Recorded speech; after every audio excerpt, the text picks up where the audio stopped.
All right, let's try and get an update now. And Newzroom Afrika's Nqobile Madala is live for us in the area of Diepsloot.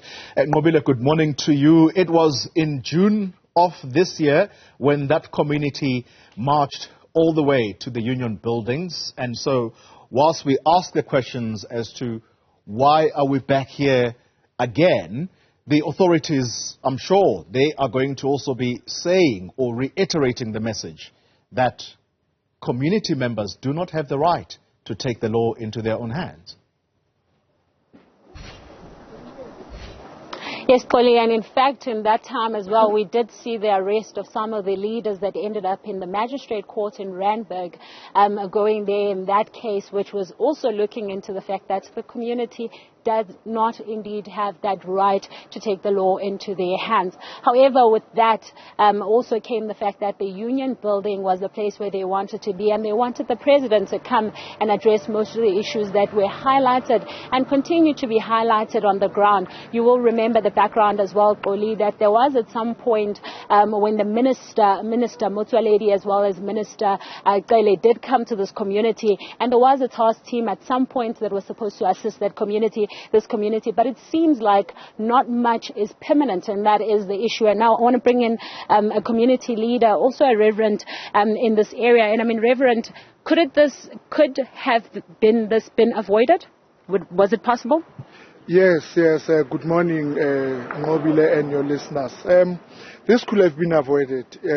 Condolences to the families that have lost their loved ones, and we condone this act of killing people. Losing one life is too many. This could have been avoided.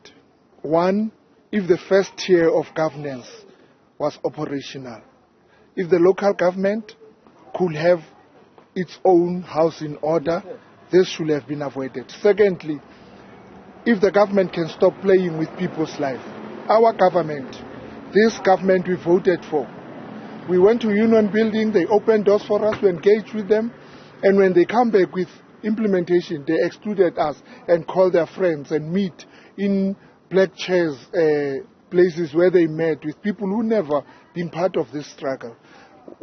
Why I'm saying it could have been avoided. Number one, policing is an issue. I doubt the strategy of policing in Diepsloot, it helps. It does not help.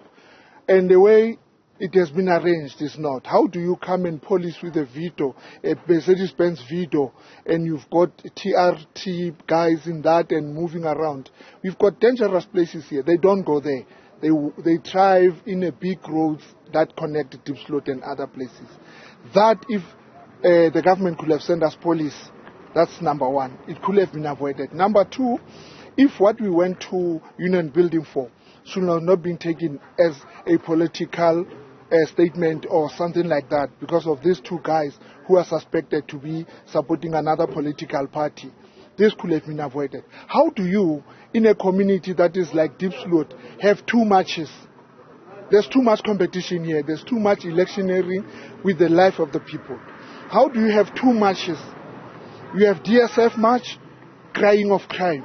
You have the Sanko match, crying of what you call. And when you look into both matches, you don't see coordination.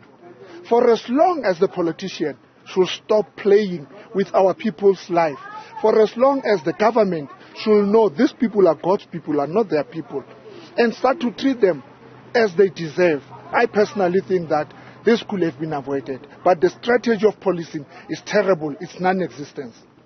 Yeah. And lastly, just briefly,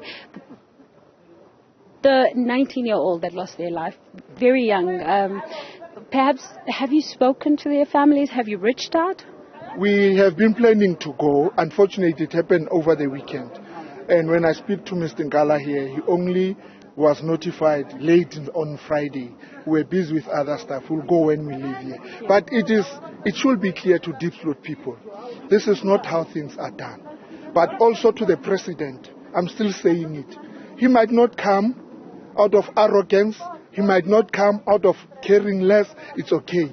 But let the people he has deployed to do their work, do their work. Policing department is failing Diepsloot big time. Do you feel, Mr. Nkala, that the police are failing people and this is why we have mob justice here? Definitely sure, my sister. You know, I think you will remember we have been crying foul about the situation of Diepsloot.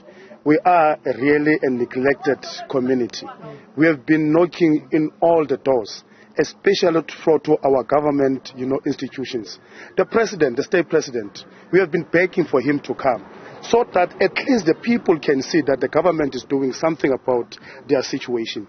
They don't want to listen. And, they want to politicize the issue of crime in Diepsloot. It is very much dangerous because it is happening now. Our people, they've lost trust, number one, to the police, number two, to these government officials. And we have been saying it ourselves as community leaders to say, please, President, come down and talk to your people so that at least they can see that there is someone who cares about them. But as things are standing now, people are tired. And as much as we condemn what they've done over the weekend, let's come back and ask ourselves a question. What else can they do? Because when they go to the police station, they are not helped, but they are experiencing the killings of people day in and day out. People are dragged from their own shacks and be killed. It's just an abnormal situation. So we are still making that appeal to say, please stop politicizing crime in Diepsloot. This thing affects all of us. Let's join hands together and come up with a better solution. Thank you very much for speaking to us. Well, the ask there, Nqobile, come up with a better solution, but in so doing so jointly. And I mean, that ask that they have continued to ask the president as well as those arms of the law to be part and to partake in fighting the crime in this area.